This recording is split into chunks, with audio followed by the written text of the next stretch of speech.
तो चलिए शुरू करते हैं। और जरा भी उल्टी सीधी बहस करी यहीं से जेल भेजूंगा मैं, माइंड यू। सारी वकालत खत्म हो जाएगी, समझ गए? You should know how to argue in high court. किसने भेजा है आपको? देखा आपने लापरवाही का नतीजा है।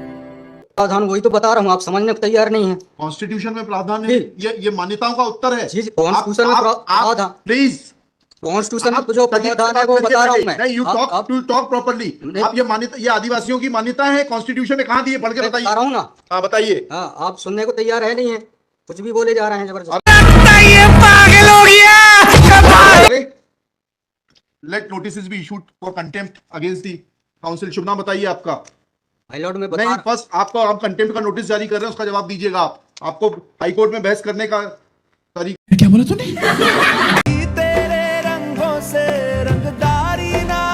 नहीं मालूम है। नमस्कार दोस्तों, हम आपको बता दें मध्य प्रदेश में सोमवार को प्रदेश में बागेश्वर धाम के धार्मिक आयोजन को रोकने के लिए दायर हुई दूसरी याचिका भी खारिज हो गई। ये आयोजन इसी माह 23 मई और 24 मई की थी।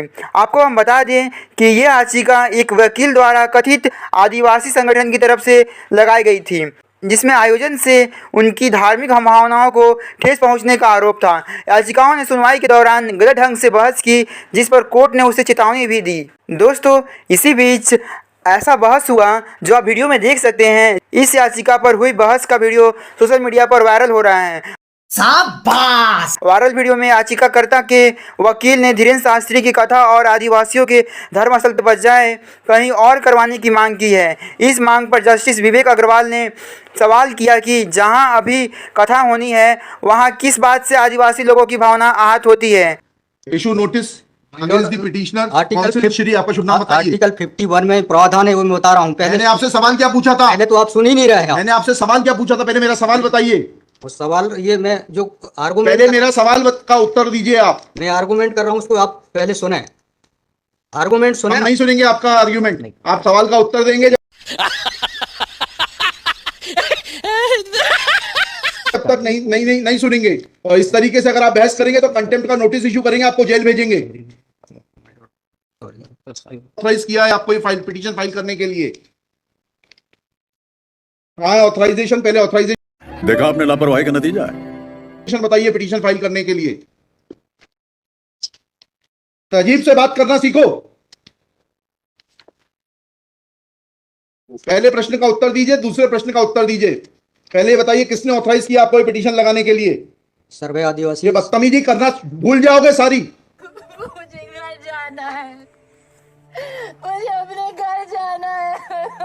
वहाँ किस बात से आदिवासी लोगों की भावना आहत होती है और वहाँ की मान्यताएं क्या है। कोर्ट के इस सवाल पर याचिकाकर्ताओं के वकील कोई संतोषजनक जवाब नहीं दे पाए। इस दौरान उन्होंने संविधान का हवाला दिया और जज पर अपनी बात न सुनने का आरोप लगा दिया। वकील ने कहा, यह संविधान में प्रावधान है, वही तो बात कर रहा हूँ, आप समझने को तैयार नहीं है। दोस्त, ओवर एक्टिंग करता है साला, ओवर एक्टिंग की औलाद। अब तेरे को बराबर होता नहीं क्या बोलने को? तो वहीं आगे वकील ने जस्टिस विवेक को ठीक से बात करने की कही, बोले कि अच्छे से बात करो। हालांकि इसके बाद भी वकील ने कोर्ट में जज से कहा, आप सुनने को तैयार नहीं हैं, कुछ भी बोले जा रहे हैं। वकील के इन शब्दों पर जज ने उन्हें अवमानना का नोटिस जारी करने से आदेश दिया। शाबाश! जस्टिस विवेक ने कहा, आपको हाईकोर्ट में बहस करने का तरीका नहीं मालूम है, आप कितने सालों से काम कर रहे हैं, अपना जवाब आप नोटिस में दीजिएगा। जज ने आगे से गलत बहस करने से वकील को जेल भेजने की चेतावनी भी दी। इस वीडियो में आगे जस्टिस विवेक ने आदिवासी समाज के बारे में पूछते हुए सवाल किया कि उन्हें बहस के लिए किसने अधिकृत किया। साथ ही कहा कि ध्यान रखें, जरा सा भी उल्टा सीधा बहस की तो यहीं से जेल भेज दूंगा, वकालत खत्म कर दूंगा। तहजीहत से बात करना सीखो। प्रश्न का उत्तर नहीं दो और बदतमीजी करोगे और फिर बोलते हो आप सुन नहीं रहे।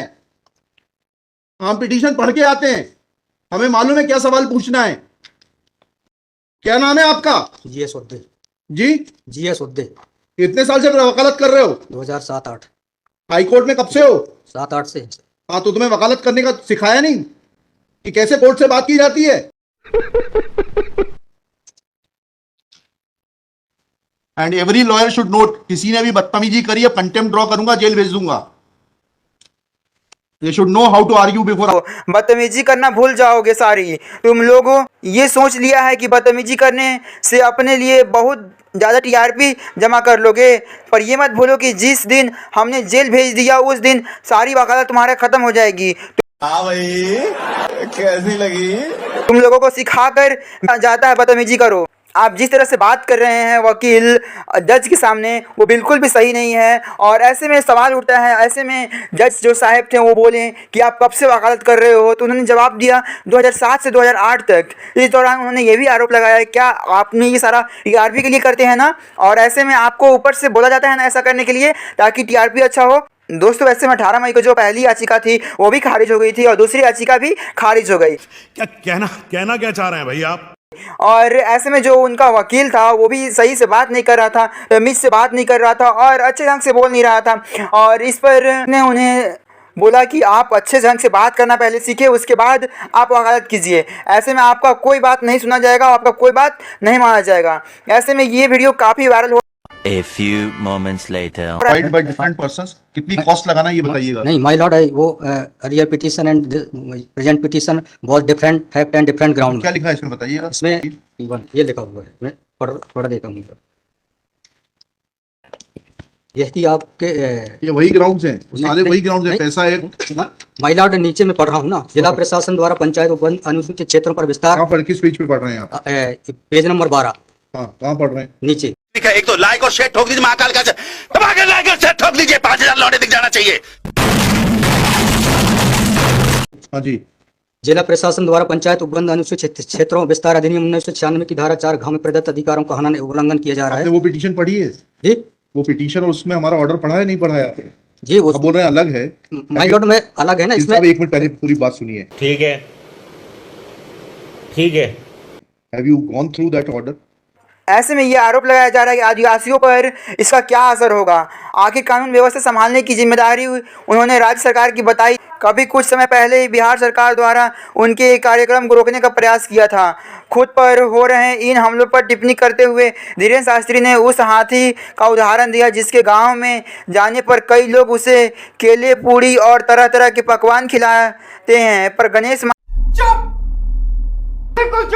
मानकर उसकी पूजा करते हैं, तो दूसरी तरफ हमारा कुत्ता भौंकते हैं। Done my lord, the big Dev is the place there my lord. जहाँ पे कार्यक्रम कराया जा रहा है माय लॉर्ड, वहाँ पर बड़ा देव का स्थान पूर्व से स्थापित। क्यों ना हमें खेल खेलें? ये राजू, ये इतनी रात को कौन सा खेल खेलेगा? आजू बाजू वाला बुमा बुम करेगा रे। यही तो बता रहा हूँ मैं। नीचे क्या लिखा है पढ़िए। यह कि पंडित धीरेन्द्र शास्त्री द्वारा जहाँ ग्राम भादुकोटा कथावाचन किया जाना नियत किया गया है, उक्त ग्राम स्थान पर आदिवासियों को पैंट थाना बड़ा देव भगवान स्थल है, जो कि आदिवासी गौण समाज के लिए आस्था का प्रतीक है। अतः उक्त ग्राम स्थल पर कथावाचक के आयोजन से आदिवासी। बताइए बड़ा देव भगवान स्थल जो है जी, वहाँ से जुड़ी हुई क्या मान्यताएं हैं और उन मान्यताओं का कैसे किसी के कथावाचन करने से अपमान होता है? 2 सवालों के जवाब दीजिए, फिर आगे बढ़ते हैं। उनके पूर्व से पहले बताइए क्या मान्यताएं हैं? मुझे अपने घर जाना है। मुझे घर जाना है। कहाँ लिखा है आपने पिटीशन में उनकी क्या मान्यताएं हैं? माय लॉर्ड में आप कहते हैं कि किसी की मान्यता है तो उस मान्यता के संबंध में विस्तृत विवरण होना चाहिए याचिका में। क्या विवरण है बताइए। इसमें माय लॉर्ड में पढ़ के बता रहा हूँ। कहाँ से पढ़ के बता रहे हैं? पिटीशन में। हाँ बताइए, पैराग्राफ नंबर। पैराग्राफ 1 है माय लॉर्ड। द पिटीशनर है दी है आपको, लगवाई है, उनसे इतना तो समझ लीजिए। हम आपसे सवाल क्या पूछ रहे हैं? मजा नहीं आ रहा है। दिक्कत यही होती है कि उस वकील को खड़ा कर देते हैं जिसको सवाल का उत्तर देने का भी वो नहीं है। I am asking you a direct question that when you से ऑन पेज 12 कि बड़ा देव भगवान स्थल है और उससे आदिवासियों की मान्यताओं को, आत्मसम्मान को ठेस पहुंचेगी। जी। मैंने आपसे सवाल पूछा, इस बड़ा देव भगवान से जुड़ी हुई क्या मान्यताएं हैं और उन मान्यताओं को किसी कथा के करने से कैसे ठेस पहुंचेगी? अब आपका हिंदी में भी बता दिया सवाल, अंग्रेजी में भी बता दिया, उसका उत्तर दीजिए। तुमसे ना हो पाएगा, हमें तुम्हारे लक्षण बिल्कुल ठीक नहीं लग रहा है, तुमसे ना हो पाएगा। पहले माय लॉर्ड उस जगह के अलावा दूसरे स्थान पे अगर दोस्तों ऐसे में आपकी क्या राय है? ऐसे में ये जो उदाहरण दिए कुत्ता और हाथी का, और ऐसे में इस पर आपकी क्या राय है? हमें कमेंट बॉक्स में जरूर बताएं। अगर चैनल पर नया आया चैनल जरूर सब्सक्राइब कर लें। धन्यवाद। जब स्पॉन्सर्ड पिटीशंस होती हैं तब इस तरीके के जो है टेंट्रम्स दिखाए जाते हैं। रजिस्ट्रेशन है इसका, लेकिन मैंने फाइल नहीं किया। नहीं किया फाइल तो फिर आज इसको नहीं सुन पाएंगे। जब फाइल कैसा लगा मेरा मजाक? करेंगे तब सुनेंगे। वो खारिज कर देंगे इसी ग्राउंड पे, आप रजिस्ट्रेशन के साथ नई पिटीशन फाइल करिएगा, लिखिएगा श्री। कल कार्यक्रम ऑर्गेनाइज। क्या कर सकते हैं, आपको तैयारी करना चाहिए थी, जितनी गर्मी आप दिखा रहे थे, ये बात आप विनम्रता से पहले कहते तो आपको सुन लेते। समझ रहे हो, समझ रहे हो ना। पक्षकार को बताइएगा कि हमारी गर्मी दिखाने के कारण कोर्ट ने खारिज कर दिया। शुभ नाम बताइए फिर से। GS Udde. Shri GS Udde. Udde for the petitioner. There is no authorization in favor of the petitioners by the so-called Sarv Adivasi Samaj, District Balaghat,